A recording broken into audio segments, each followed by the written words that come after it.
Eu vou só fazer um brinde antes. Então, peraí.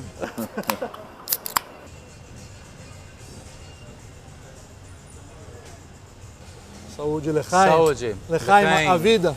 Lechaim. Baruch atah Adonai Eloheinu melech haolam she'akol nihya bidvaro. A gente faz uma brachá, uma bênção antes de comer, antes de beber, depois de comer e depois de beber. Que Baruch atah Adonai é bendito és tu, Deus, Eloheinu melech haolam, nosso Deus, Rei do Universo, she'akol bara, she'akol nihya bidvaro, que tudo existe através da sua palavra. Então, para abrir o bate-papo. Na minha visão, Deus é tudo, e tudo é Deus. Ele foi, é e será, Ele é onisciente, onipresente, onipotente, Ele é a fonte de tudo, Ele é o boss, Ele que nos dá forças e total condições de trabalho para que a gente possa, através do nosso livre-arbítrio, exercer e concretizar a nossa missão aqui na Terra. Para mim, para a tradição cristã, Deus é um grupo de pessoas, é uma comunidade de gente que se ama, de pessoas que se amam, o Pai, o Filho e o Espírito. E é um grupo de pessoas que atrai a humanidade, que esse grupo mesmo criou, atrai a humanidade para si, convida para amar junto com ela, para fazer parte da vida desse grupo e transformar o mundo a partir dessa vida. Para mim, Deus é o autor da vida.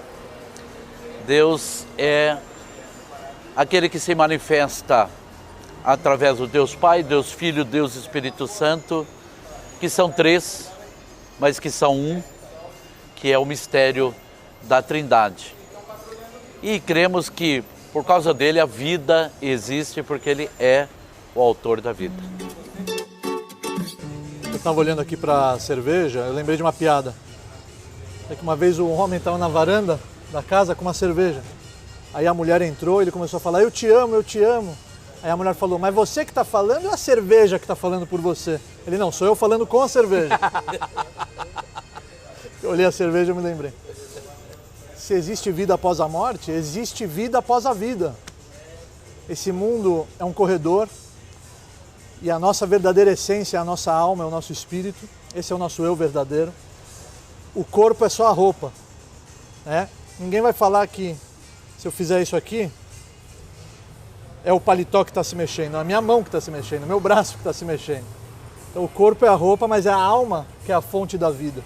Então quando chega o momento, o corpo fica e a alma sobe, e aí começa tudo. A nossa existência física é uma oportunidade que a gente tem para criar, para plantar com suor e colher com alegria no futuro. A alma é uma faísca divina, Deus soprou a vida dentro do ser humano que Ele criou na sua imagem, e a sua imagem, na verdade, são características divinas que existem dentro do ser humano. A bondade, o intelecto, a criatividade, tudo isso são características divinas que Ele soprou dentro do ser humano. E o ser humano aqui na Terra, ele tem o papel de evoluir, de crescer, de aprimorar o caráter, de superar as adversidades. E a Torá, que é a sua sabedoria infinita, é a base, é o pilar para que a gente possa seguir em frente com a cabeça erguida, com alegria, com bom humor, que é a nossa principal ferramenta em todas as horas. Então, se existe vida após a morte, existe sim, a vida começa nesse momento, que aí sim é uma evolução espiritual infinita e é tudo fruto das nossas ações aqui na Terra. A gente tem que aproveitar muito bem o nosso tempo aqui. It's now or never, como se fala. É agora ou nunca. Por isso que a vida é tão sagrada. E a vida é a nossa maior riqueza. Por isso que o hoje se chama presente. Então eu dou uma dica para as pessoas, para de reclamar, não adianta nada, quem mais reclama menos faz. Em vez de reclamar pelo que aconteceu ontem, faça hoje algo que irá mudar o amanhã. Nós falávamos disso quando chegamos aqui, do importante de reconhecermos o valor da vida no agora, né, no hoje, exatamente isso.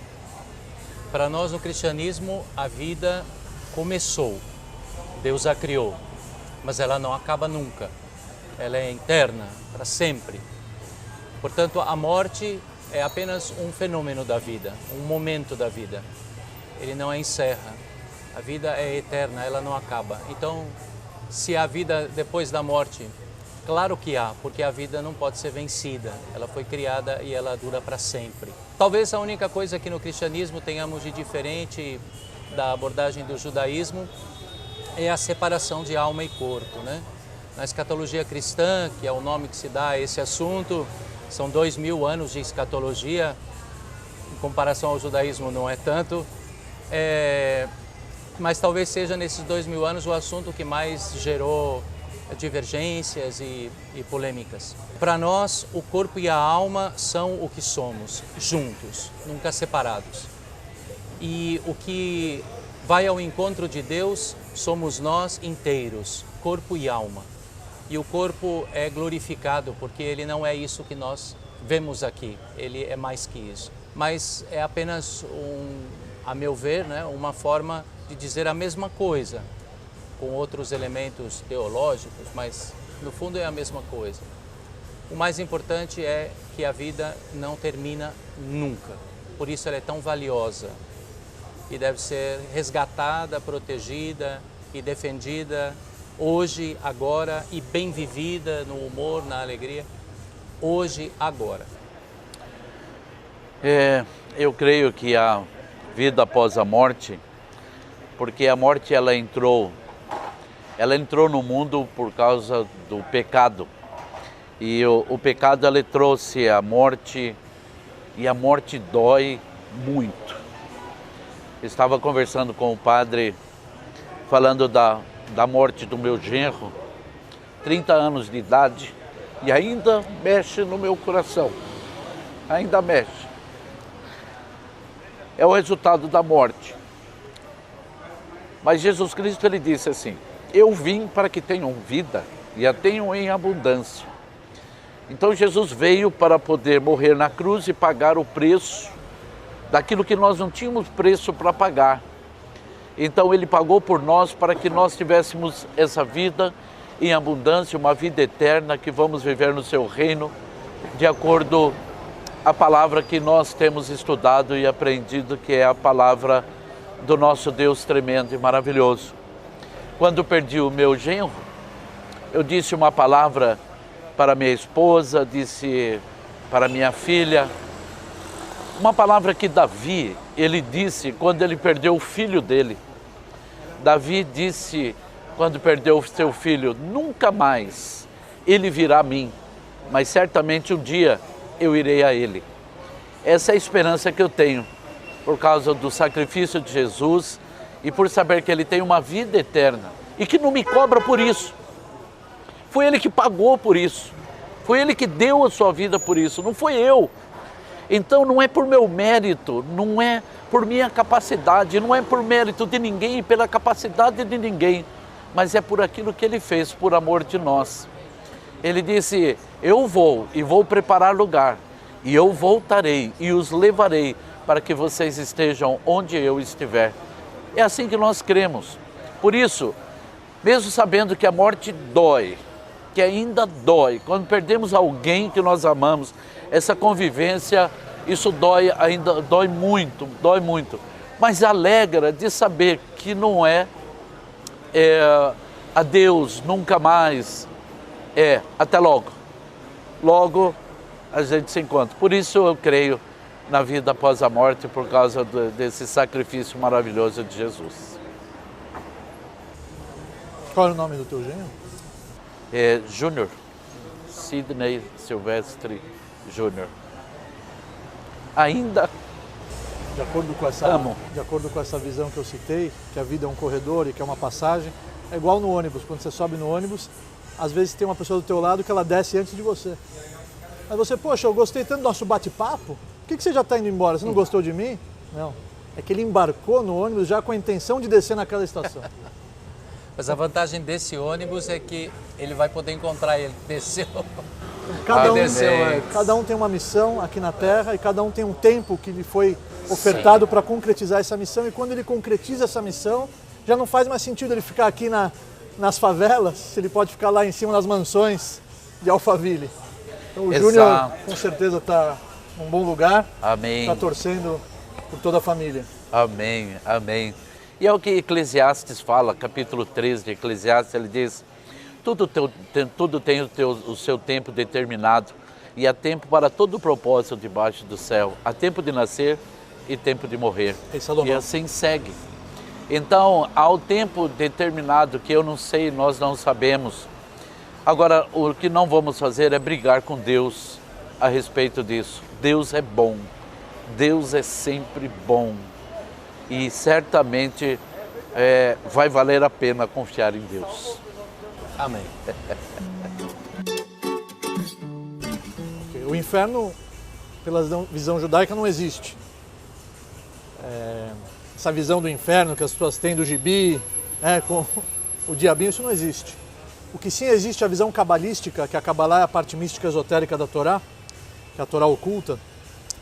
Existe sim um processo de purificação da alma, para ela poder entrar no Gan Eden, para ela poder entrar no paraíso, para ela poder evoluir, para ela poder se conectar cada vez mais com a Shekhinah, com a presença divina. Então o inferno, que as pessoas costumam denominar de inferno, na verdade de acordo com a Kabbalah, um processo que a alma passa igual uma máquina de lavar. A camisa está suja, então precisa limpar a camisa, não tem como entrar lá no salão com a camisa suja. Então você esfrega para poder tirar as manchas. Então durante a vida, muitas vezes você acaba se sujando, você cai, você acaba se relando, você acaba se impurificando, errando, falhando, e essas manchas elas ficam. Então para o bem da alma, para poder evoluir e decolar, é necessária essa purificação, que é chamado pela Kabbalah de Gehinom. No cristianismo, talvez isso, no cristianismo católico, isso talvez corresponda mais ou menos, guardadas as devidas proporções, ao purgatório.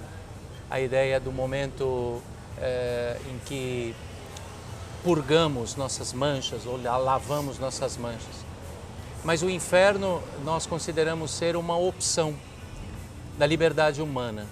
Aquele grupo que eu dizia como metáfora, referindo-me a Deus, que nos convida, depois de ter nos criado, a irmos a Ele e a voltarmos à experiência do Éden, do amor, da harmonia perfeita de Deus. Ele continua nos chamando enquanto estamos por aqui. Mas nós, porque Ele nos ama, nós somos livres e podemos não querer ir. Temos essa liberdade. É uma liberdade necessária para quem ama como Deus, de forma perfeita. Essa é a visão cristã. E aí sim, estamos juntos nessa. Somos livres, podemos até resistir a Deus. O inferno corresponde a essa resistência definitiva. Por aqui, enquanto temos possibilidade de mudar as coisas e nos convertermos e mudarmos de rumo, Deus nos garante pela graça essa possibilidade. Quando termina o tempo e o espaço, quando nos encontramos definitivamente com a eternidade, essa opção não existe mais. Se resistimos, resistiremos eternamente diante de Deus. Essa é a visão cristã, né? Eu creio no inferno, porque o Apocalipse ele fala do inferno, e o inferno é a separação espiritual de Deus. E onde não houver a presença de Deus, certamente haverá sofrimento. A Bíblia ela fala algumas coisas, né, a esse respeito, mas não temos uma ideia plena do que seja, só sabemos que é um lugar de sofrimento. Mas uma coisa que para nós assim é muito importante é que Deus não quer lançar ninguém no inferno. Deus não tem esse desejo de lançar alguém no inferno. Tanto que a palavra de Deus ela diz assim, que Deus prova o seu amor para conosco pelo fato de Jesus Cristo ter morrido na cruz, sendo nós ainda pecadores. Então Ele nos ama, Ele quer nos livrar desse lugar. Ele não quer que a gente vá para esse lugar. E Ele nos dá todas as chances. Os Salmos ele está repleto de citações da longanimidade de Deus, daquela paciência extrema de Deus para conosco, porque Deus está interessado em salvar. Aquele ladrão que estava na cruz, ele veio, a vida toda dele vivendo de maneira errada, causando danos na vida de outras pessoas, mas no último instante da vida dele, ele diz para Jesus: lembra-te de mim quando estiveres no teu reino.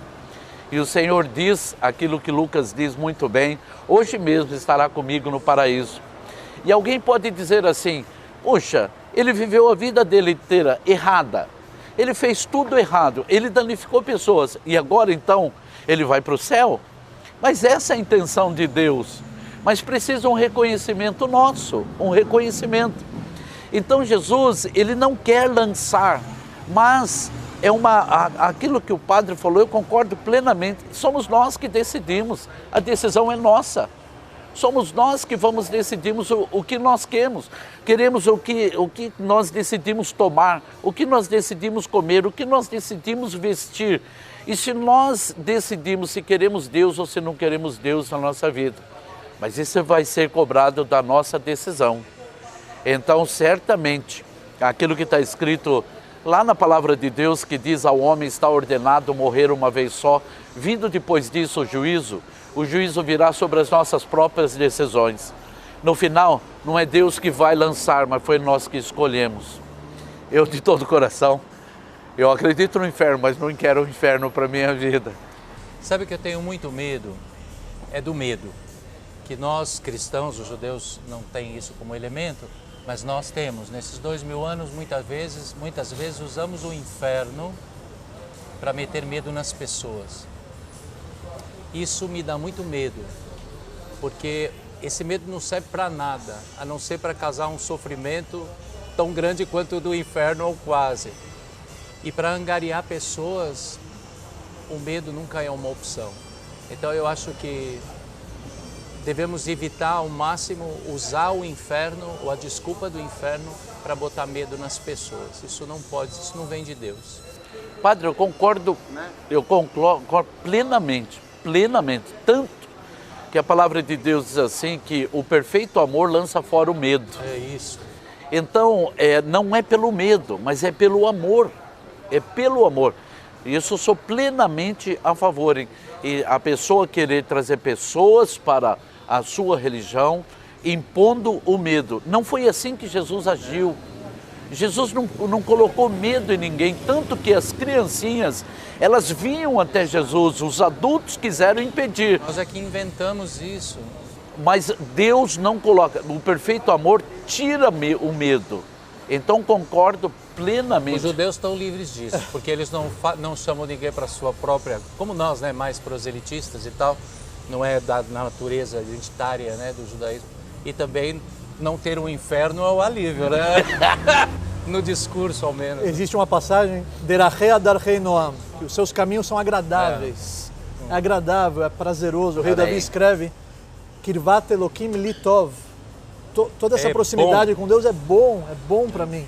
Então, se alguém está impondo, aterrorizando, manipulando, usando o medo, aterrorizando as pessoas, deixando elas aflitas, não é a Torá, não é o judaísmo, não é a herança espiritual, é outra coisa.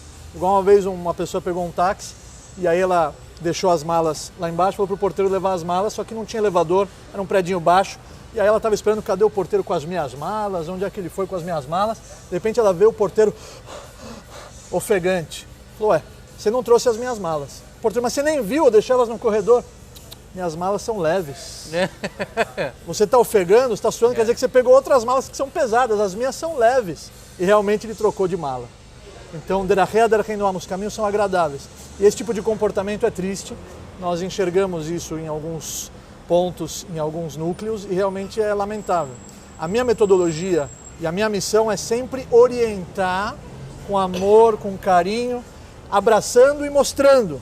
Eu não sou o dono da verdade, eu simplesmente estou aconselhando e transmitindo algo que eu recebi do meu pai, do meu avô, do meu bisavô, dos meus mestres, e é uma herança milenar. Então, nesse ponto eu concordo com o padre, medo jamais, e sim mostrar a doçura.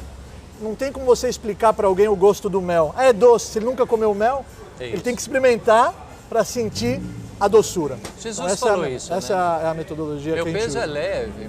Vinde a mim todos vós que estáis cansados e sobrecarregados, e eu vos aliviarei. Aprendei de mim que sou manso e humilde de coração, E tomai sobre vós o meu jugo, que é leve Ele falou e isso suave. porque ele era judeu, Sim. tá vendo? Judeu e aluno de um grande mestre talmúdico, o Rabino Yoshua ben Prachia. Então, Foi um grande mestre que aparece no Talmud. Aonde é o seu... É em Santo André? Santo André. Já tem há quanto tempo? Esse mês estamos fazendo 18 anos. Rai é vida? A numerologia 18 do anos. Rai é 18, é vida. A palavra Amém. Rai é vida. Somos uma igreja batista. Uma igreja batista. Danilo falou muito bem do senhor. Falou que você foi uma figura muito importante e que ajudou ele nos momentos mais difíceis da vida dele, e que você foi muito humano e que ele é muito grato à sua pessoa. E eu fiquei lisonjeado de estar compartilhando esse momento depois de tantos elogios. Pastor Almir, ele falou. Pastor Almir é o cara, assim que ele me falou. Estou repetindo as palavras do Danilo. É gentileza, é gentileza. Não, parece que não. Parece que não é, não. Todo esse mundo que existe hoje é um processo de tikkun. O que é tikkun? É a retificação do erro de Adão e Eva. Quando eles pecaram Be'etz Hadat, no fruto da sabedoria, eles causaram um declínio espiritual gigantesco em todo o mundo. E para esse patamar regressar ao nível espiritual que era antes do erro de Adão e Eva, foi necessário 6.000 anos de retificação. Então nós estamos no ano 5.779, todos os anos em Rosh Hashanah, que é o nosso ano novo, que é a cabeça do ano, a gente relembra o aniversário da criação do ser humano, de toda a humanidade, é o nosso aniversário. E nesse momento é um momento de reflexão. O ano novo judaico é diferente um pouquinho do Réveillon, que vocês estão acostumados, que tem fogos e bagunça. Aí a gente senta com a família, existem vários símbolos, existem orações especiais, que é um momento de avaliação da empresa, é o balanço, para ver onde eu errei, onde eu acertei, quais são os meus projetos para o futuro. Então, depois desse processo de retificação, desse tikkun, o mundo ele vai regressar para esse patamar, e aí vai entrar em vigor o mundo vindouro, que é a conexão máxima das criaturas, das almas com o Criador, que é a fonte de todas elas. Então, a vida nada mais é do que um processo de retificação da humanidade como um todo, para a gente poder trazer de volta aquela espiritualidade gigantesca que existia antes da falha de Adão e Eva. Ele teve a chance de retificar tudo através de um desafio, de um teste. E a Kabbalah fala que todas as almas estavam dentro dele, de Adão. Então, através do erro dele, tudo mudou. Agora é um processo muito mais complexo, que existe essa separação, existe a morte, existe todo esse ciclo, até a gente chegar, não é um final, e sim é a meta e é o plano divino na criação de todo o universo. Então não é um final, e sim é a concretização do plano divino. Essa é a visão da Kabbalah. Para nós, esse tikkun já aconteceu em Jesus. A retificação, a restauração, a salvação. Ele já resgatou a vida humana, já reabilitou-a, e nós então agora estamos em Deus. Porque, na verdade, não fomos nós que fomos para lá, foi Ele que veio e se encarnou, dizemos. Então, Deus veio, assumiu a vida e transformou a vida em divina, fazendo-nos participar da sua vida. Agora, eu acho que essa pergunta de como o mundo, primeiro entender o mundo como tempo e espaço, né? A questão física. Esse como isso vai acabar, eu acho que a resposta é menos religiosa e mais científica. Nós avançamos tanto, né, na física quântica, na astronomia. Então, são perguntas que essas áreas e tantas outras áreas científicas estão se debruçando para tentar descobrir. Eu estava conversando com um cientista, na verdade ele não é cientista, mas ele é um homem muito... tem um background, que tem um nível científico muito alto. Eu estava conversando com ele, a gente conversa uma vez por semana, no mínimo, e ele é ateu. Só que ele falou para mim, olha, eu gostei tanto de você, Rabino, que se eu precisasse escolher uma religião, eu escolheria a judaica. E a nossa conversa, uma vez eu falei para ele, olha, a ciência tem a ver com o que você falou. O papel da ciência é investigar a luz infinita de Deus. Esse é o papel da ciência. Ele gostou muito dessa minha definição. A Bíblia diz que descerão novos céus e novas terras. Então, esse assunto das coisas do fim chamamos de escatologia, e é um assunto que eu gosto bastante, eu gosto desse assunto bastante, mas que também dá margem para muita especulação, para se fazer, dá margem para voar e para muitos pensamentos aí. Mas creio que a palavra de Deus diz que quando ele descerão novos céus e novas terras, Deus vai refazer. Deus vai refazer. Quando Adão e Eva estavam no paraíso, naquele lugar eterno, e nós não sabemos quanto tempo eles viveram ali, mas eles estavam naquele lugar, e quando eles saíram daquele lugar, uma palavra foi dita para Adão e Eva que foi assim: maldita é a terra por vossa causa. Então, a partir daquele momento, a terra começou a produzir as ervas daninhas, os bichos que nós não gostamos, as muriçocas, as coisas que nos incomodam. Então ele saiu de um lugar maravilhoso, tremendo, que ele tinha sua atividade, era uma vida dinâmica, e ele saiu daquele lugar, mas não tinha nada que o importunava. E nós temos aqui na nossa terra hoje são os terremotos, são os vulcões, são tantas outras coisas que tem nessa terra. Então isso, quando o Senhor disse para Abraão, maldita é a terra por vossa causa, por causa do pecado, então esse lugar ele se tornou um lugar difícil de viver. Aquele lugar que nós chamamos de paraíso, né? Aquelas ilhas paradisíacas que tem, é muito bonito, mas quando passa um furacão por ali, aquele lugar incrível se torna quase um inferno, aquele lugar. Esse é o nosso planeta. Como Deus vai refazer isso daí, eu não sei, porque Deus não falou como vai ser a mecânica disso. Mas eu creio na palavra que diz que Ele vai fazer com que desça novos céus e nova terra. E é a palavra dEle vai se cumprir, isso eu creio. Uma vez perguntaram isso para Jesus, com outras palavras, e ele disse que isso ele não sabe e ninguém sabe, porque eu acho que para nós, independente da religião, é mais importante do que saber como vai terminar, o que é que a gente tem que fazer enquanto não termina. Tem muita coisa que, sim, a graça de Deus vai fazer, mas tem muita coisa que a graça de Deus vai fazer por mim, através de mim, né?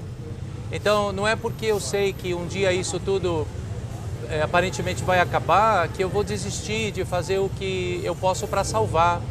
E aí, não só o planeta, mas as pessoas, né? Às vezes nós desistimos das pessoas, porque a religião dela não é a minha, porque a cor da pele dela é diferente da minha, porque o tanto de dinheiro que ela tem no bolso é diferente do meu, porque o partido político é outro, a ideologia é outra. Aí desistimos da pessoa e acabamos com o mundo nessa hora, né? E aí a escatologia tem que ser restaurada. Eu acho que no fundo Jesus nos ajuda quando Ele não nos dá essa resposta lá, essa dinâmica, essa estratégia de Deus. A gente tem muito por fazer ainda. Há uma palavra no livro de Deuteronômio que diz que as coisas reveladas pertencem ao homem e as coisas ocultas pertencem a Deus. Mas uma coisa que eu concordo assim, plenamente com o padre é que não adiantaria nada eu ser doutor em escatologia e saber tudo de escatologia e virar as costas para um ser humano. E perder o tempo de nós estarmos num bom diálogo entre o ser humano. Eu poderia saber tudo sobre isso, conhecer toda a ciência, mas se eu não tiver amor, é o que 1 Coríntios capítulo 13 fala, do amor. Então, o conhecimento de todas as coisas, né, estou falando bem na questão da escatologia, não pode fazer com que eu quebre o maior mandamento. E o maior mandamento é amar a Deus sobre todas as coisas. E o semelhante a Ele é amar o meu próximo como a mim mesmo. Então, eu não posso esquecer disso. Então, como vai acontecer, puxa, há uma expectativa de como vai acontecer. Mas como eu estou vivendo hoje é que vai fazer toda a diferença. Concordo com ambas as falas que o hoje é muito importante, vai fazer toda a diferença, mas a gente precisa saber qual que é a meta. Se você não sabe a meta, você vai estar às vezes desperdiçando a energia, você não vai estar potencializando a sua força no que realmente vai te levar até o endereço que você precisa chegar.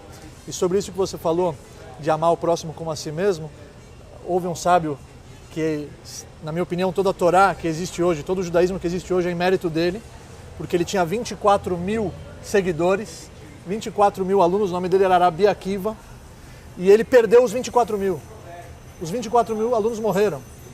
E ele podia muito bem largar tudo e falar, chega, não vou ensinar mais, já vou pendurar as minhas chuteiras. Ele ensinou mais 5 sábios, desses 5, um deles era o Rabino Shimon Bar Yochai, que escreveu o Zohar, que é a obra máxima da Kabbalah, por exemplo.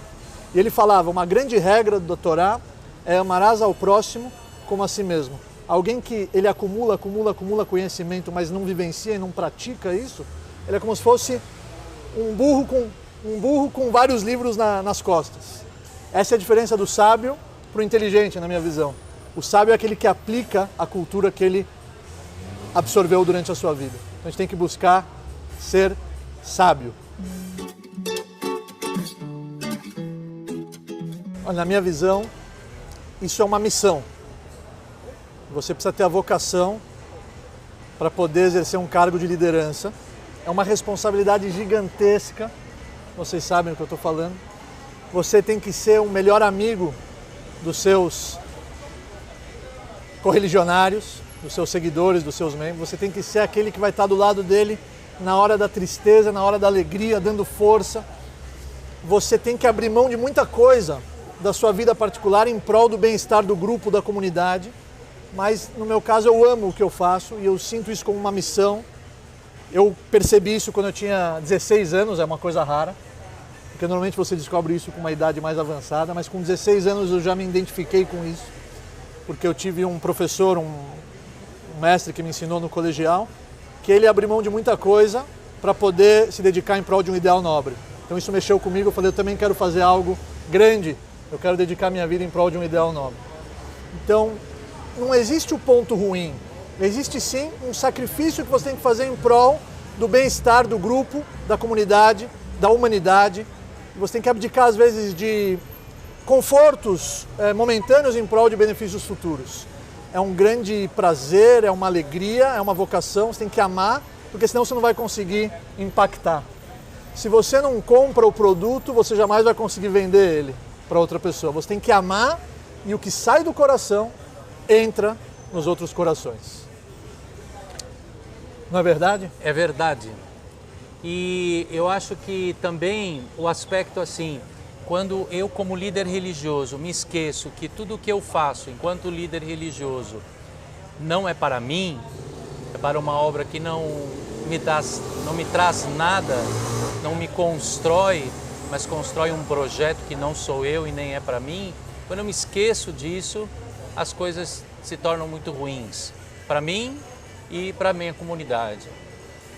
Eu acho que a liderança religiosa, diferente de qualquer outra liderança, ela tem que sempre manter muito claro, especialmente para o líder, a vocação dele é 100% altruísta. É para a comunidade, como você diz, né? É para fora, nunca para dentro. Quando é para dentro, o líder vai ficar preocupado com um aplauso, com o sucesso da obra, com o tanto de dinheiro, a vaidade. Com a vaidade. E isso vai estragar a vida do líder e vai estragar muito, ou vai trazer muito sofrimento à comunidade. Eu acho que isso é o ruim, a nossa vaidade, e quando a gente esquece que o que eu faço como líder é para os outros. Algo muito importante também, na minha visão, é pensar grande e sonhar alto. Porque quando a gente terminou a nossa formação em Israel, eu fiquei 8 anos lá, a última coisa que nos foi transmitido foi o seguinte: se vocês esquecerem aqui, muitas das coisas que foram abordadas não tem problema, mas jamais se esqueçam de sonhar. Isso é muito importante. Hoje nós temos aqui em São Paulo 4 centros jovens que abraçam uma média de 600 jovens. Isso começou em cima de uma cafeteria com 5 jovens, um rabino e 5 jovens. Hoje são 600 jovens com 4 centros que fazem parte de uma rede mundial de 320 centros pelo mundo. Que bonito. Então, se você pensar em desistir, se você não sonhar alto, você não vai fazer nada. O caminho está nas nossas mãos, o resultado está nas mãos dele. O fundador da minha congregação, eu faço parte de uma congregação religiosa, que é um grupo de frades como eu sou frade, além de padre, sou frei. Quantos anos tem o Frei? Eu tenho 48. O fundador da minha congregação, um grande líder, sempre ensinou esse tipo de liderança. A liderança é para o outro, a obra é que tem que prevalecer, né? E um dos elementos fortes dele é esse aspecto do sonho. Olhar para lá, para adiante, para cima, otimismo, positivismo. O rei Davi escreve que Sof Maaseh b'machshavat tchila. Tudo que existe hoje já foi um sonho um dia. Pois é. Tudo começou com um pensamento. E esse pensamento ele foi criado através das nossas ações. Mas se continuasse só um pensamento, imagina quanta coisa boa não ia existir. Jesus teve um diálogo com Pedro e ele perguntou para Pedro: Pedro, você me ama? E Pedro disse: sim, Senhor, eu te amo. Ele falou: então apacenta minhas ovelhas. E ele perguntou novamente: Pedro, você me ama? Ele falou: sim, Senhor, eu te amo, então apacenta minhas ovelhas. E em seguida Jesus pergunta novamente: Pedro, você me ama? E Pedro ficou triste. Ele falou: Senhor, tu sabes de todas as coisas, o Senhor sabe que eu te amo. Ele falou: então apacenta minhas ovelhas. O sacerdócio, ele é um chamado de Deus. Ele é um chamado de Deus. E lidar com pessoas não é fácil, porque cada pessoa tem um temperamento, tem um jeito de ser.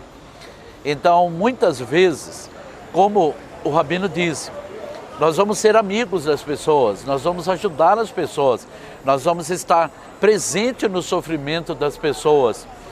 E muitas vezes nós não vamos conseguir que eles nos entendam. Eles não vão conseguir nos entender. O sacerdócio, para poder ser entendido, precisa ser ocupado, precisa ser vivido. E algumas coisas que nós vamos ser incompreendidos dentro do sacerdócio, a gente pode ser criticado naquilo que nós estamos fazendo, e na verdade a intenção que havia no nosso coração era realmente de ser uma bênção na vida da outra pessoa. Mas por causa da interpretação, por causa da maneira, por causa do jeito das pessoas, então muitas vezes somos incompreendidos. Mas mesmo assim temos que olhar para o nosso chamado. Eu fui chamado para quê? Então eu faço esse exercício na minha vida, esse exercício do meu foco estar em Deus. E se Deus me chamou para fazer, e se quando eu estiver fazendo eu for mal compreendido, eu for criticado em vez de elogiado, eu vou estar olhando para Deus e o meu coração testifica de que aquilo que eu estou fazendo, e não tem como enganar a Deus, eu estou fazendo de coração, quando eu não sou compreendido pelo ser humano. Então, se eu tirar o meu foco de Deus e colocar o meu foco na igreja, que é a reunião de pessoas, que é as pessoas reunidas, eu posso parar no meio do caminho. Por isso Jesus falou: você me ama. Se você me ama, você vai apacentar. Você vai apacentar porque você me ama. Porque chega um momento que nós não vamos ter força por nós mesmos, mas como nós estamos olhando para o Criador, vamos continuar fazendo e motivados. Motivados. Ninguém falou obrigado, ninguém agradeceu, mas não precisa. Eu sei por que eu estou fazendo. Quando você faz sem a expectativa de receber algo em troca, você jamais vai se frustrar. Exatamente. A frustração é fruto de uma expectativa que não deve existir. De um sonho mal sonhado. Não deve existir. Exato. Sagrado. A família é sagrada. Quando um homem e uma mulher se relacionam, eles estão, entre aspas, se associando a Deus para trazer as almas para o mundo. Não tem nada mais sagrado do que isso. E a constituição de uma família, a família é a base do sucesso pessoal, do sucesso profissional, é algo que inunda a humanidade de valores positivos. É uma responsabilidade muito grande, porque você recebe uma alma pura Você tem que preservar a pureza dessa alma, educar e direcionar, igual o rei Davi escreve, que a educação dos filhos é igual uma flecha que está na mão do arqueiro. Enquanto ela está na mão do pai, do educador, você consegue direcionar. Mas depois que ela sai, para onde você direcionou, esse é o caminho que ela vai traçar, esse é o caminho que ela vai seguir. É algo sagrado. Para mim, sagrado, dom de Deus, algo maravilhoso, positivo, que faz parte da minha vida, do meu ser, não só dos meus hormônios, mas do meu ser, do meu corpo. É verdadeiro dom de Deus. E acrescento que é uma escolha o que fazer com esse dom, né? Não é uma escravidão. Eu faço com o sexo um dom que Deus me deu, aquilo que as minhas escolhas e decisões na vida vão me dando oportunidade de fazer. Isso se dá no matrimônio, a escolha que eu faço com o meu sexo no matrimônio. Isso se faz também no celibato, na castidade. A escolha. Eu acho que o bonito que Deus nos garantiu com o tipo de amor com que Ele nos ama foi a possibilidade de escolher sempre. Diferente dos animais, eu sempre brinco que quando tem uma cachorra no cio, num quintal, e passa um cachorro por fora e ele para e ele vai ficar ali o quanto ele puder para tentar entrar no quintal. Você nunca vai ver um cachorro passar no portão, olhar, ver a cachorra e dizer assim, essa cachorra eu não gostei. Não, ele não tem essa opção, ele não tem a opção de escolha. Ele é preso aos seus instintos. Eu não. A humanidade pode. Aproveitando que o Frei falou, o assunto do matrimônio, na minha visão, o matrimônio em si é algo muito importante, principalmente para nós líderes, porque como é que a gente vai orientar uma família sem saber o que é uma família? Como é que a gente vai direcioná-los? Então, a relação entre o homem e a mulher e a família, um abrindo mão em prol da felicidade do outro, é a melhor maneira de aperfeiçoar o nosso próprio caráter. Então, isso é algo muito, muito bonito e belo, principalmente no judaísmo. Sexo, como eu vejo o sexo, é para a procriação, mas também é uma fonte de prazer que Deus deu ao casal. Apóstolo Paulo, quando ele está falando sobre o casamento, ele fala então, lá no livro de Efésios, ele fala, maridos, amai vossas mulheres, assim como Cristo amou a igreja. Então ele faz um paralelo do casamento com Cristo e a igreja. Então esse paralelo precisava estar à altura daquilo que ele está falando. Então o matrimônio é onde nós vemos que o sexo pode ser celebrado com a bênção de Deus, aonde Deus se faz presente naquela celebração sexual. Vai gerar prazer para o homem, vai gerar prazer para a mulher, pode ter a procriação e vai glorificar a Deus. Agora tem os limites que Deus coloca, marido. Então você precisa viver com a sua esposa com entendimento. A palavra de Deus recomenda que nós temos que ter entendimento para viver com as mulheres. Então o homem ele precisa realmente desse entendimento para que a sua relação sexual com a sua mulher seja uma relação de amor, de prazer, de respeito a ela, de respeito a ele e os dois de respeito a Deus. E é muito interessante isso que você falou do respeito e do amor entre o casal. Muitas vezes acontecem conflitos dentro do casal porque o homem quer agradar a mulher quer agradar o homem, mas eles não sabem como agradar um ao outro. Não basta querer agradar, tem que saber como agradar. E o homem tem que saber que a mulher é diferente dele, e a mulher tem que saber que o homem é diferente dela. Então, entendendo essas diferenças, um vai se esforçar para poder dar a atenção que ela precisa, dar o carinho que ele precisa, e essa é a beleza do casamento. É uma fábrica de aperfeiçoamento do caráter constante, diariamente. E eu posso falar um pouquinho de casamento, porque eu tenho 39 anos de casamento. Só que me falaram que a sogra não é bom ter o nome de Esperança. Por quê? Porque a esperança é a última que morre. Que maldade. Brincadeira. 39 anos de casado. 39 anos. A sogra está viva? Está viva. A minha sogra é uma bênção. A minha sogra é uma bênção. Eu não tenho que reclamar dela de jeito nenhum. 39 anos. Minha sogra também é boazinha. Eu só fiz a piada para dar uma... Ela vai estar vendo aqui. A minha não é tão boa assim, mas... Eu não tenho sogra. Um meio importante para conquistar um ideal, um fim nobre.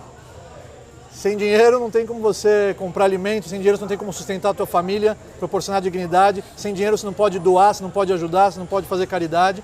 O dinheiro é uma ferramenta que tem que saber usar essa ferramenta, é muito perigosa essa ferramenta.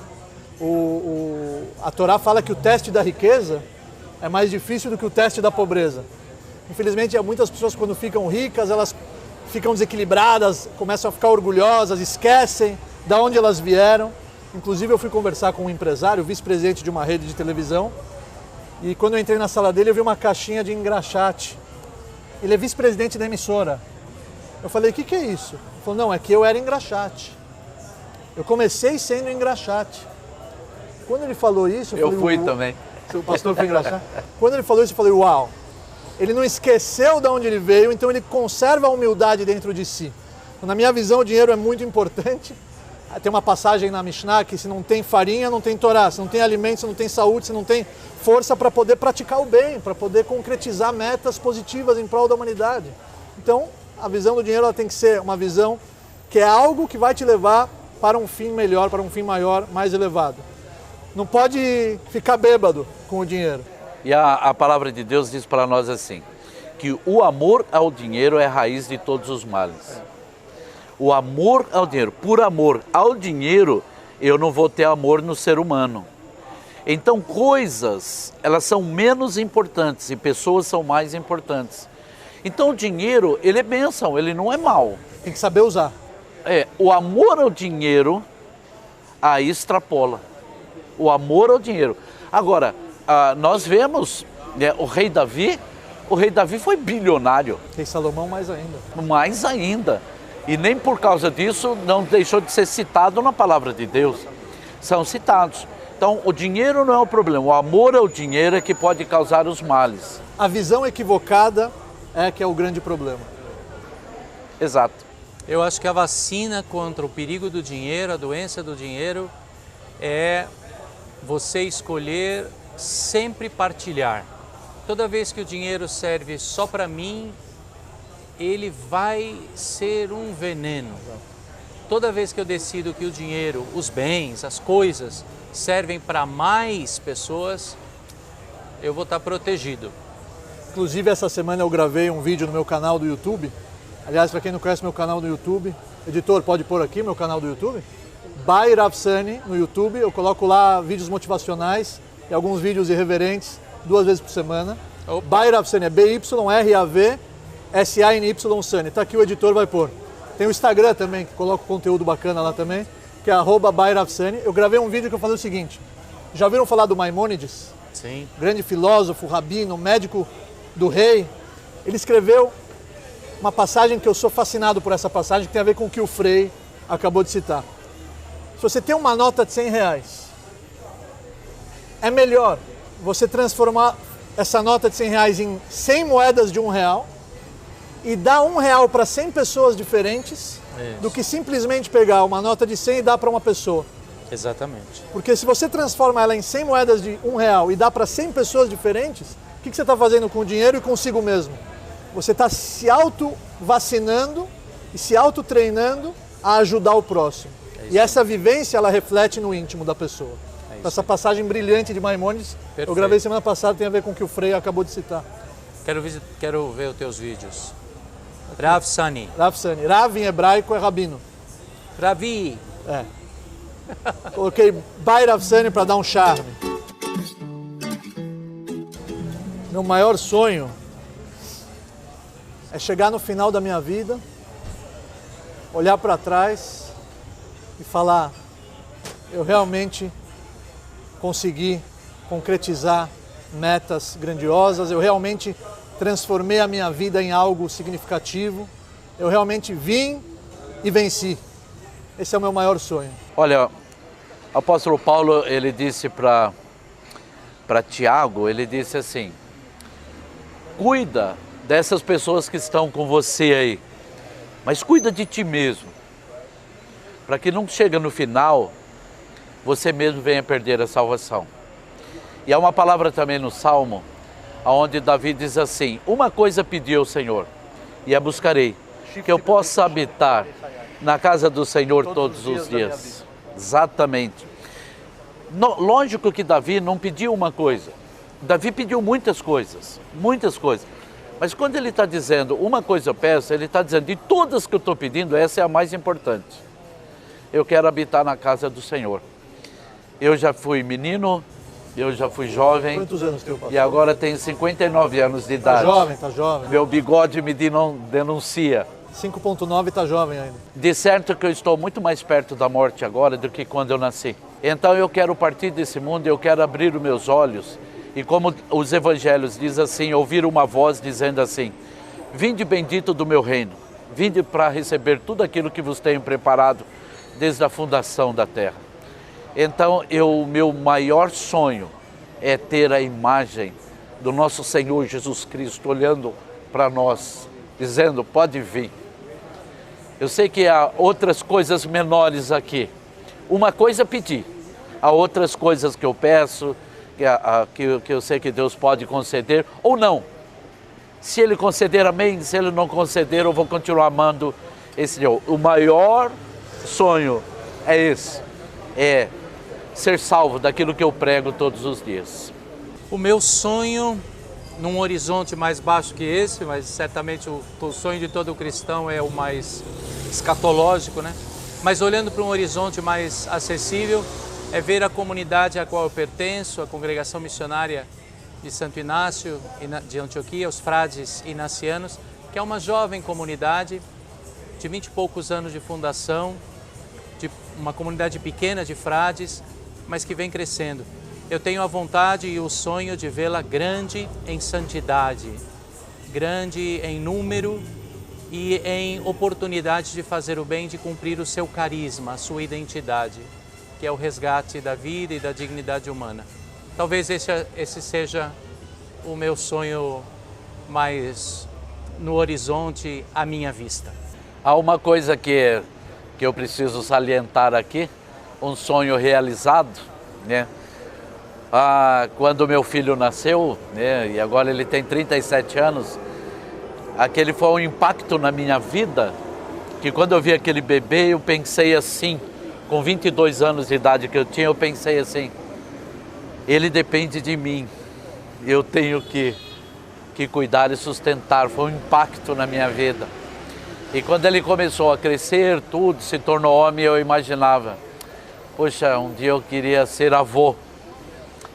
E eu fui avô, tenho um netinho de 3 anos que é uma alegria tremenda. Eu posso dizer, é o Lorenzo. Eu posso dizer que esse é um sonho realizado.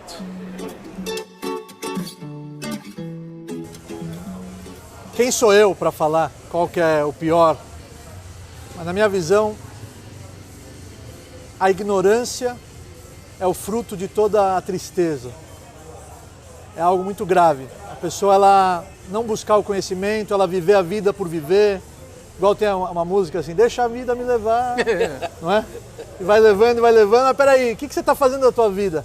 Qual o motivo da tua existência? Quem é você? De onde você veio? Para onde você vai? Não ficar atento a todas essas questões é algo muito grave, porque aí você desperdiça, você joga fora. Igual você pegar esse iPhone, e ele pode fazer tantas coisas maravilhosas, pode também ligar, também. Tem vários aplicativos, pode pagar conta lendo o código de barra, pode tirar foto, filmar, aplicativo, gravação, calendário, fuso horário, posso ficar lendo aqui todos os aplicativos, não vou ficar fazendo propaganda. Mas imagina a pessoa, ela pega isso aqui, aí tá ventando aqui no bar, aí os papéis, tá tudo voando, ele, peraí, eu tenho um peso para papel. E usa o iPhone para isso. Ele conseguiu fazer com que os papéis parassem de voar? Conseguiu. Mas foi para isso que o iPhone foi projetado e criado? Existe um potencial gigantesco aqui dentro. E a nossa alma, a nossa vida é muito mais complexa, muito mais poderosa do que qualquer aparelho tecnológico. Então, um dos maiores é você desperdiçar tudo isso e viver uma vida vazia, sem significado, e não buscar pelo significado. Porque às vezes a pessoa ainda não achou, mas pelo menos ela está buscando. quando isso é indiferente para ela, na minha opinião, isso é a fonte de todas as coisas negativas. E a tristeza, que é fruto dessa ignorância. Então uma coisa está relacionada com a outra. Eu tenho uma coleção de pecados. O orgulho, a tendência da vaidade, do orgulho, de esperar sempre a confirmação, o aplauso. E a preguiça, de postergar, de deixar para depois, de meio empurrar com a barriga. São dois pecados meus, pessoais, e que me acompanham e com os quais eu luto frequentemente. Olha, o apóstolo Paulo, ele escreveu algo assim, ele disse: miserável homem que sou. O bem que eu quero fazer não faço, o mal que eu não quero, isso que faço. Quando a gente vê essa passagem, o que parece é que ele era o pior dos pecadores, mas é que ele tinha uma consciência dele em relação a Deus. Quando nós olhamos para nós em relação a outras pessoas, e algumas coisas que andam acontecendo no nosso país, onde um pai, ele é capaz de matar o namorado da filha, o pai do namorado, a mãe do namorado. Está foragido, né? Ele está foragido. Quando ele é capaz de fazer uma coisa dessa, eu olho para aquele ser humano e eu posso pensar dessa forma: puxa, eu não sou como aquele camarada. Eu não sou pecador igual aquele camarada.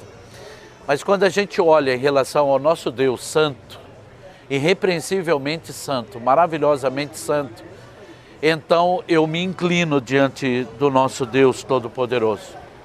Me inclino e reconheço que muitas vezes você acaba sonhando com aquilo que você não planejou sonhar e com aquilo que você tem vergonha de contar que você sonhou.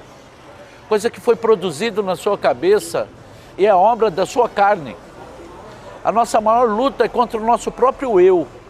E muitas vezes eu falei aqui sobre a questão do sacerdócio que você faz e precisa olhar para Deus.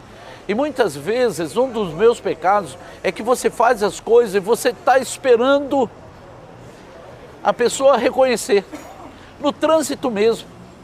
Por várias vezes eu me pego, eu dou a vez para uma pessoa entrar. E quando aquela pessoa então ele entra, ele não buzina, ele não deu um sinal com a mão, ele não me agradeceu. E lá dentro de mim acontece alguma coisa assim, eu não devia ter dado lugar. Mas aí eu paro ao mesmo tempo, eu falo, não, é o que Deus queria que eu fizesse. Deus diz assim, Deus diz na sua palavra, pague o mal com o bem. Isso não é fácil. Isso não é fácil. Pagar o mal com o bem não é fácil.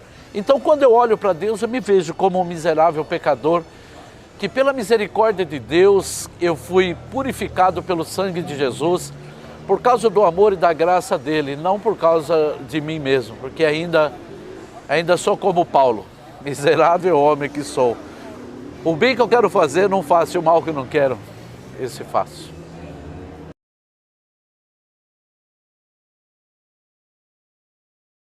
Eu vou falar da religião como um todo. Qual é a maior contribuição? Valores. Os valores são os freios dos instintos mais viéis do ser humano. Os valores, eles são essenciais, não somente quando a gente conecta isso ao sucesso profissional ou pessoal, e sim quando a gente conecta isso à família.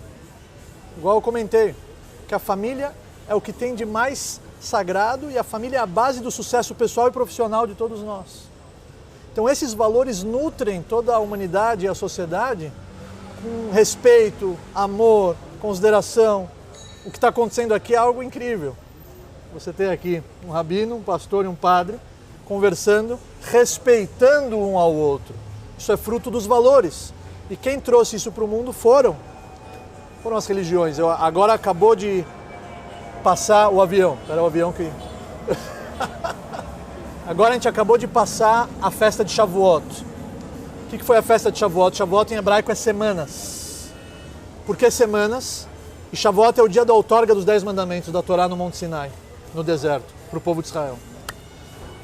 Shavuot porque nós contamos 7 semanas, no total 49 dias, desde Pesach, que é a Páscoa judaica, até essa data da outorga da Torá.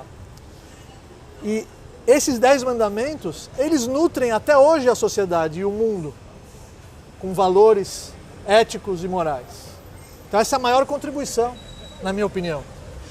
E o que sim aconteceu de negativo foi o que a gente falou antes, que muitas pessoas, muitos líderes, infelizmente muitos transmissores, por causa da ganância, da vaidade, do ego, da raiva, acabaram usando isso em prol de interesses pessoais e acabaram manipulando massas e acabaram enriquecendo às custas disso e acabaram fazendo tudo o que há de mal, justificando isso como algo sagrado. Então isso foi um desastre que é fruto dessas correntes. Então, na minha opinião, a maior contribuição foram os valores, e o que aconteceu de ruim foi essas catástrofes que nós estudamos nos livros de história e que nós vivenciamos, infelizmente, até os dias de hoje, que eles deturpam o que está escrito para poder concretizar e para poder se sobressair em prol de interesses pessoais. Concorda, pastor? Concordo plenamente. E os valores são importantíssimos. A palavra nos ensina que se o seu inimigo tiver fome, dá-lhe de comer. Né? De que nós não temos que retribuir, como eu falei agora há pouco, o mal com o mal, mas retribua o mal com o bem. Então são valores que nós realmente aprendemos. O maior de todos os valores é aquilo que a palavra diz para nós, que é a salvação maravilhosa através do nome de Jesus. Mas por causa desses valores, eu posso dizer uma coisa aqui de todo o coração, é que eu amei esse padre, eu amei esse rabino. E eu não era assim, Eu tenho 37 anos de conversão no Evangelho, eu não era assim. Eu tinha outros valores. E aquele que eu olhava para a cara, eu não ia com a cara dele, não adianta, eu não ia com a cara dele. Eu fui muito briguento, eu briguei muito. Eu causei muitos danos na vida de muitas pessoas. E eu me arrependo muito de ter feito aquilo, mas a partir do momento que eu conheci a Cristo e os valores que foi passado para mim, Ele me ajudou a ter uma mudança completa. E aquilo que eu estou falando aqui, que eu amei vocês, é de coração. É de coração. O nosso papo estava fluindo antes da nossa gravação. Então, os valores que a religião ela passa são bons valores. São bons valores, separando algumas mazelas que acontecem por aí. Você começou falando da festa de Shavuot. Shavuot. Jesus, os primeiros cristãos estavam reunidos celebrando Shavuot, eram todos judeus. E nós no cristianismo incorporamos essa festa com o nome que os próprios judeus já chamavam na Septuaginta, Pentecostes, né? Justamente por 50 dias, 49 dias.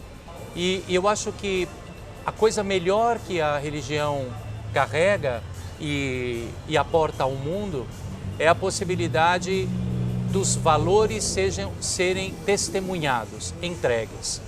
E a coisa pior é ligar as pessoas, porque nós aportamos valores para que as pessoas se encontrem. Foi para isso que Jesus reuniu os seus, para as pessoas se encontrarem, se ligarem, formarem comunidade, para amar, perdoar, incluir, tolerar, superar as diferenças. Isso é o melhor que a religião pode aportar. O cristianismo tem isso como vocação primeira.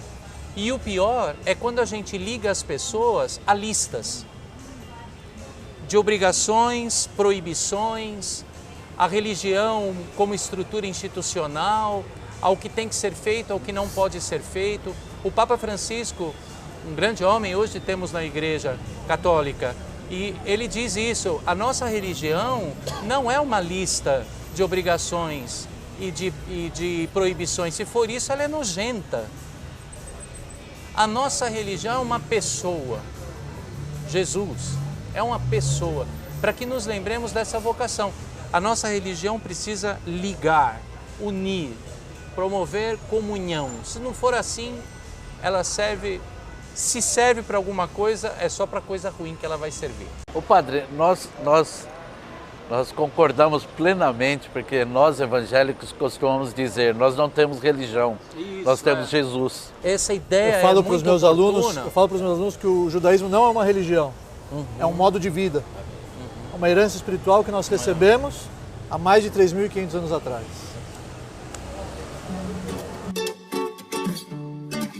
Não. A partir do momento que você afirma que a Bíblia é uma obra divina, é impossível que exista algo que não seja verdade dentro dela. Porque se não for uma obra divina, ela não me compromete em nada. Porque se foi outra pessoa que escreveu, ele escreve, eu escrevo em cima, eu apago. Ele escreve, eu apago, eu falo diferente dele. Mas a partir do momento que é Deus que escreveu e transmitiu isso como manual de instruções para o ser humano viver uma vida rica em todos os aspectos, é impossível que exista dentro dela algo que seja uma mentira. O que sim existe é a má interpretação da mesma. Eu começo a brincar às vezes com meus alunos. Tem um aluno que ele tem uma loja de açaí da Barra. E aí eu falei para ele, é uma franquia. Eu falei para ele, imagina, eu falo para você, tem um açaí novo que abriu num shopping, vai lá comer esse açaí, porque ele tem uma textura diferente, ele é mais gostoso, você vai conseguir absorver ideias para a tua loja, para tua receita. Aí ele falou, tá bom, Rabino, onde é? Eu falo, shopping tal e tal. Aí ele entra lá naquele shopping, fica dando voltas e voltas e voltas e voltas, não acha a loja. Aí ele me liga, falou, Rabino, você está tirando uma com a minha cara? Não estou achando loja nenhuma de açaí. Aí eu respondo para ele o quê? Mas que piso você está? Ele fala, no térreo. Eu falei, não, mas a praça de alimentação é lá em cima, no terceiro piso. Você está no piso errado.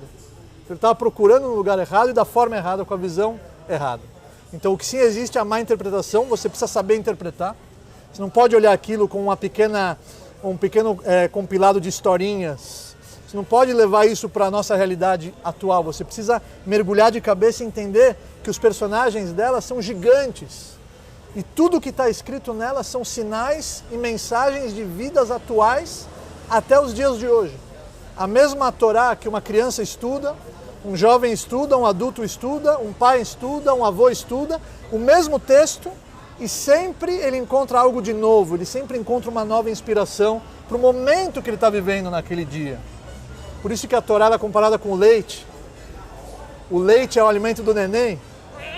O neném ele bebe leite de manhã, de tarde, de noite, de manhã, de tarde, de noite, de manhã, de tarde, de noite, e não enjoa do leite. Ele não enjoa. Se você coloca aqui na nossa frente, pastor, um prato com a assinatura do Masterchef, um prato incrível com várias texturas de ingredientes que só 3 chefes no mundo sabem reproduzir esse prato, e você me servir esse prato, eu vou adorar, mas eu vou almoçar ele, jantar ele amanhã, almoçar ele, jantar ele, depois de amanhã almoçar e jantar ele. Durante uma semana, no 8º dia, eu não vou querer mais ver ele na minha frente, eu vou sentir o cheiro dessa comida, eu vou falar, ai, chega, que nojo, eu não quero mais. A Torá não. A Bíblia não. Ela é comparada ao leite porque a criança ela não enjoa do mesmo leite, ela sempre está com sede de mamar esse leite, ou seja, essas mensagens, esses valores milenares, eles são atuais até o dia de hoje, até os dias de hoje, e eles são incríveis, extraordinários, e quem estuda, quem lê, chega na conclusão rapidamente que é impossível isso ter sido escrito por um ser humano, por um mortal. Obviamente ela é divina. Concorda, a verdade da Bíblia é inegociável, é a palavra de Deus. Deus, usando de mediações humanas, se revela. Então, na história, na vida, nos acontecimentos, na natureza, nos textos, nos discursos, nas narrativas, na poesia, tudo que a gente lê lá, Deus nos fala. Então, a verdade é o que Deus tem a nos oferecer e ela sempre vai nos libertar. O que encontramos no processo de leitura, de interpretação, de subida dos andares, é elementos textuais que precisam ser decodificados, interpretados, compreendidos, né? Então, e isso quem nos ajuda a fazer são as ciências. É a literatura, é a teoria literária, são as ciências, todo o aspecto interdisciplinar de leitura da Bíblia hoje tão avançado no cristianismo, também no judaísmo, né? Isso é importante e é bem-vindo. Mas a verdade, ela é inesgotável e nos liberta. E nós cremos que a Bíblia é a inerrante palavra de Deus e cremos dessa forma, que a Bíblia, ela não contém a palavra de Deus, ela é a palavra de Deus. Então não há erro, mas a questão da interpretação, que é o estudo chamado hermenêutica, né? Aí é que faz toda a diferença muitas vezes, né? Precisa ser respeitado o texto e o contexto de tudo aquilo que está ali. Mas cremos que é a palavra de Deus. Eu posso dizer, ela mudou minha vida. Ela mudou a minha vida, de dentro para fora. De dentro para fora. Por fora a gente pode ser o que quiser. Ainda mais com as cirurgias plásticas que tem por aí. Mas para mudar de dentro para fora, tem que ter um poder maravilhoso e tremendo. E a palavra de Deus, Eu nasci numa casa que não é praticante. Meu pai e minha mãe não são religiosos, digamos assim. E eu nasci nessa casa, então por que eu comecei a praticar? Quando o judeu faz 13 anos, é o processo, a transição da infância para a fase adulta, é o bar mitzvah. É o bar mitzvah. A partir desse momento ele é um adulto, ele é um ben mitzvah, ele já é filho do preceito, ele já tem a responsabilidade, ele é visto como um adulto. O menino com 13 e a menina com 12, o bat mitzvah. E quando eu comecei a estudar para o meu bar mitzvah, eu me apaixonei pela Torá. Me apaixonei por ela. Eu brinco com meus alunos que ela é minha namorada. Me apaixonei, foi amor à primeira vista e eu encontrei nela as respostas para todas as minhas perguntas.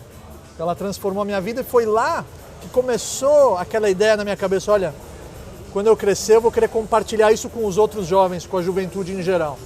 Porque existem muitos que estão perdidos por aí, que nem fazem ideia da doçura e da magnitude dela. Então ela transforma realmente.